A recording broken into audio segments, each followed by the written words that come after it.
Muy bien. Seguidamente hablaremos sobre el procedimiento. El primer punto del procedimiento, como siempre hablamos de la doble vía, ¿verdad? Una que tiene ya como objeto el establecimiento de las condiciones en la cual se encuentra la empresa con el objetivo de ofertar a los efectos de una adquisición de empresa. O simplemente el mero control preventivo a los efectos de tener una radiografía y establecer los parámetros de prosecución o de proyección de la empresa. El primer paso fundamental en ambas situaciones es la planificación. Y en esta planificación deben definirse tanto el propósito, el por qué se va a realizar, cuál es el motivo, qué es lo que se quiere lograr, como el alcance, ¿verdad?, de la auditoría legal, ¿verdad?, en donde se deben identificar las principales áreas de riesgo. Uno de los principales puntos tiene que ser la asignación de responsabilidades. Establecer un equipo con un deslindamiento de responsabilidades bien determinado y bien definido, a los efectos de que la función de cada uno sea eficiente con miras al propósito general preestablecido. Y lo principal es la calendarización de la operación, es decir, establecer metas y resultados para cada día operativo de acuerdo al tiempo en el cual se necesita cerrar dicha auditoría. Lo primero entonces es la planificación. Lo segundo es la lista de solicitud de información, el checklist. Es decir, la función principal de esta solicitud de información debe servir a sus destinatarios para facilitar la labor de recopilación de la información, y lo que se solicita es información, no solo documentación, es decir, los documentos respaldatorios ante las explicaciones debidas sobre la situación de cada punto solicitado. Luego, los criterios de evaluación de estos documentos. Primero, desde el punto de vista de los aspectos societarios, es decir, si están debidamente constituidos, si se adecuan a las previsiones legales existentes, es decir, las limitaciones de libre transmisibilidad de las acciones, estructura, funcionamiento de los órganos sociales están dentro de los parámetros legales y posibles desde el punto de vista financiero también. Los poderes, si se encuentran debidamente definidos y otorgados para el alcance de las responsabilidades de quienes la van a otorgar o de quienes van a ejecutar dicha actividad. Después también tiene que ver con los órganos sociales, ¿verdad?, el funcionamiento de los diferentes órganos sociales, el nombramiento de administradores, remuneración, duración en el cargo, para eventuales cambios luego del cierre, ¿verdad? Seguidamente también tenemos, no menos importante, se debe analizar el capital social, ¿verdad?, es la determinación e identificación de quiénes son los accionistas, cuáles son los socios actuales, cuáles son las acciones comprometidas a la sociedad, el examen de la cifra de capital social actual, y luego la revisión de todos los libros de tenencia obligatoria, como el libro de registro de acciones, el libro de registro de obligaciones, asistencias, asambleas, los libros de acta de liberación de asambleas del directorio y del consejo de administración. Luego, en relación también a los activos de la sociedad, podemos analizar desde el punto de vista con qué inmuebles se cuentan, si estos inmuebles cuentan con una correcta constitución desde los diferentes puntos de los aspectos de los derechos reales sobre bienes inmuebles, sobre la sociedad objeto de adquisición, ¿verdad?, sino también se deben de observar las cargas legales o gravámenes que puedan existir sobre los mismos, es decir, sobre los inmuebles. Analizar también si no hay gravámenes establecidos o vigentes, como las restricciones de dominio, como ser contratos de alquiler, opciones de compra, leasing, fideicomisos, etc. Y las tasaciones actualizadas. En cuanto a los muebles que forman parte del activo de la sociedad, el detalle e inventario de las maquinarias y equipamientos, incluso materias primas existentes en los locales al momento de la diligencia, confirmar la existencia de cargos o gravámenes sobre los mismos, o derechos de terceros que eventualmente puedan restringir o limitar la libre transmisibilidad, los permisos, concesiones o licencias, el valor intangible también, es decir, relativos a la empresa, como el análisis sobre la vigencia, efectividad y renovación de dichos permisos, concesiones o licencias, posibilidad legal que se produzca una eventual cesión de la concesión administrativa. Y en cuanto a los derechos de propiedad industrial, intelectual y derechos conexos, que también deben ser tomados en cuenta dentro de los activos de la sociedad, como patentes, marcas, nombres comerciales, diseños industriales, que tienen generalmente una duración máxima, si requieren una renovación de manera periódica o estable o de manera secuencial, posibles litigios que existan con terceros sobre dichos derechos, es decir, el estado real de todos estos factores, de estos elementos que hacen al patrimonio o al activo de la sociedad. También tenemos dentro de estos los constituidos a través de contratos, es decir, la fecha de elaboración de los mismos, de suscripción de estos, la capacidad de las partes, datos identificativos del contrato como nominación y número, el objeto de estos contratos, su duración, cuáles son las contraprestaciones y precios establecidos, cuáles son las obligaciones que se han asumido entre las partes en esos tipos de contratos, causas de determinación de rescisión unilateral o automática, la accesibilidad de estos contratos, si son negociables o no, las notificaciones sobre los mismos, la legislación aplicable y la jurisdicción, a los efectos de determinar si estos contratos se pueden sostener en vigencia o pueden ser rescindibles o extinguibles también en cuanto a sus obligaciones. En cuanto a la cesibilidad, es decir, la cesión, según sea compra, venta de activos, existe un cambio en la titularidad de los bienes, por lo tanto la cesión de las obligaciones contractuales requerirá el consentimiento de la contraparte, ¿verdad?, de esos contratos. En cuanto a la compra-venta de acciones, la sociedad seguirá siendo la misma, por lo tanto no será necesaria la subrogación de derechos. En cuanto a los contratos bancarios o financieros, la identificación de los préstamos es muy importante a los efectos de determinar cuáles serían el parámetro de pasivos con que se cuenta, la calidad asumida por la sociedad objeto, acreedor o deudor, si es que la sociedad es acreedor o deudor dentro de estas operaciones contractuales, cuáles fueron las garantías otorgadas, cuáles son las figuras ejecutivas, ¿verdad?, y la eficacia ejecutiva que se ha establecido sobre estas documentaciones, el historial de cumplimientos, los saldos pendientes, y también importante con respecto a las cuentas bancarias deberá también analizarse los movimientos, plazos, firmas apoderadas, cuentas vigentes, decaídas, el historial de cuenta corriente a los efectos de entender el comportamiento financiero de la empresa. Luego, en cuanto a los contratos laborales, ¿verdad?, no menos importantes, dependiendo de la operación que realice la empresa, el examen de la plantilla general de empleados, que será observado desde el punto de vista de antigüedad de los mismos, las retribuciones y beneficios que se han realizado, las indemnizaciones que debieran de calcularse por despido, un cuadro por cada empleado, es decir, fecha de inicio, relación laboral, categoría, funciones, salario, fechas de pago, cuáles son los aumentos y su proyección dentro de la empresa que se ha concedido en cuanto a su labor,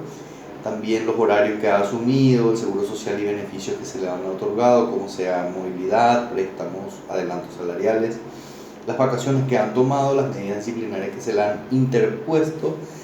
ya sea por incumplimiento de sus funciones, ausencias, es decir, todo lo relativo a su legajo o vida dentro de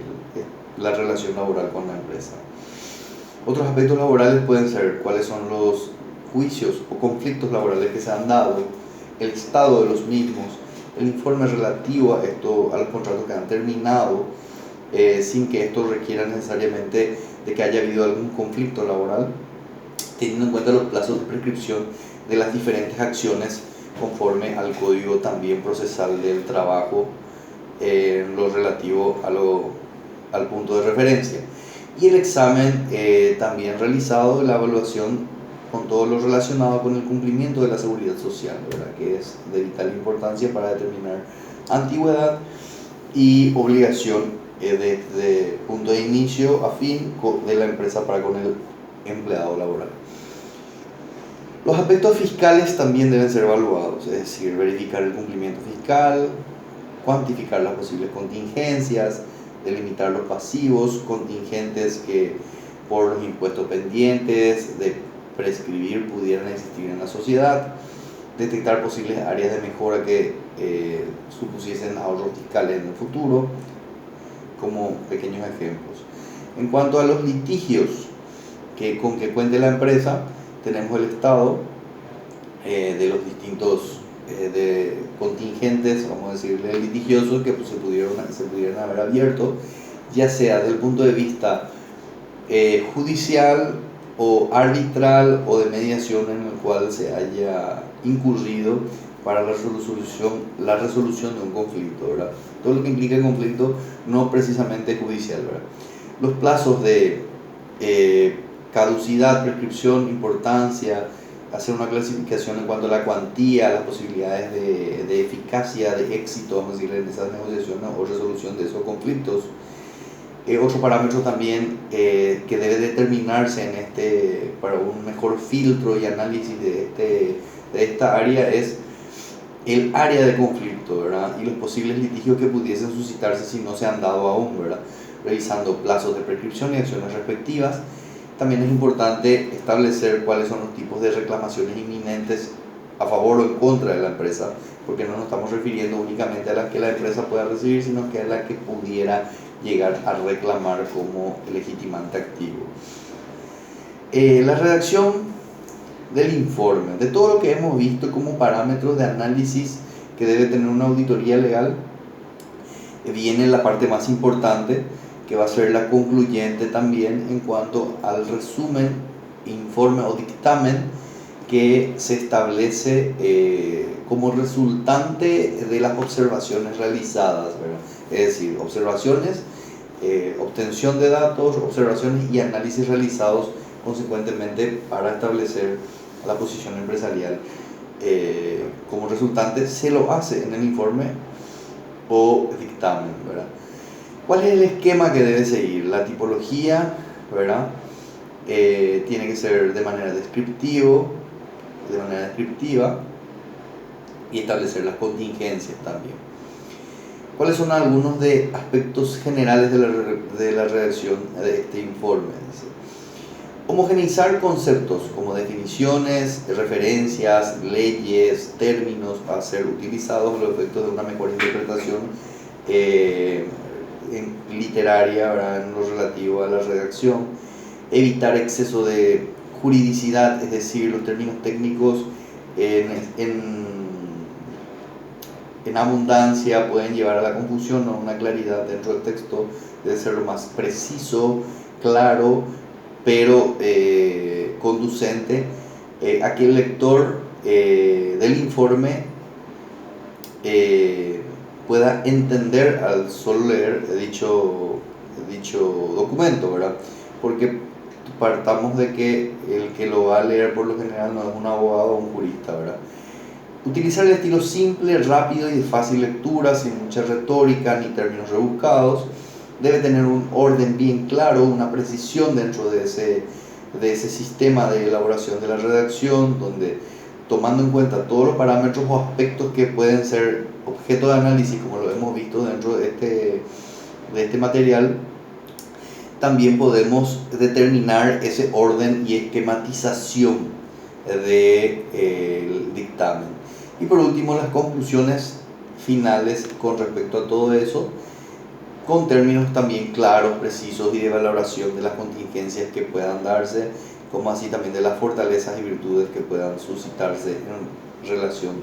al punto observado. En cuanto a la introducción de este dictamen, debe aclararse quién realiza el encargo, determinar bien cuáles son los factores o alcances que va a tener, precisar el objeto, cuál es el objeto de la operación, el origen de la información, el ámbito que abarca, es decir, la perspectiva de la cual también se analiza, la fecha de elaboración, por supuesto, la carta limitadora de responsabilidad de los encargados de de, de la auditoría. Esto es muy importante, ¿verdad? Conforme al artículo 890 del Código Civil, esta responsabilidad debe estar bien delimitada a los efectos de determinar la posición del auditor, es decir, es un simple observador y delimitador de contingencias en cuanto a las observaciones documentales realizadas. Establecer que el trabajo se basa en información suministrada por la propia empresa, la cual se considera como declaración jurada, veraz, exacta y completa, cuyo dictamen va a ser siempre relativamente consecuente a la provisión de esta información. Es decir, que si la información carezca de la plenitud o claridad o certeza en cuanto a la documentación, entonces evidentemente también el dictamen pudiera ser no completo y pasible de errores, ¿verdad? La redacción del informe tiene que tener una descripción, las contingencias, las consecuencias, la valoración económica, tiene que tener la conclusión, las soluciones propuestas, con un principio y un anexo separado. Debe estar contenido en un libro, puede ser de actas, de acciones, participaciones y contratos, bien estructurado en cuanto al esquema establecido, participaciones que pudieran haber tenido otras empresas. Un tema clave que es el título de propiedad, las restricciones a la libre transmisión, estatutos de inscripción, el tema corporativo, constitución de dicho estatuto y la inscripción en el registro público. En cuanto a los contratos, se debe determinar su naturaleza jurídica, una breve descripción del tipo, la normativa que la rige, específica si es un contrato de agencia, general si es un contrato de compra-venta. Especial mención también a las causas de resolución de dichos contratos, desde el punto de vista clave de obligaciones y derechos asumidos en ellos y el contenido del contrato. Muy bien, con esto damos por terminado lo relativo al tema de hoy, de esta sesión, relativo a la auditoría legal que se realiza con fines al establecimiento de la realidad, de la radiografía y la certeza de la empresa a los efectos de cualquier tipo de negociación que pudiera suscitarse volvemos a aclarar, de la perspectiva exclusiva de una fusión, adquisición o absorción de una empresa.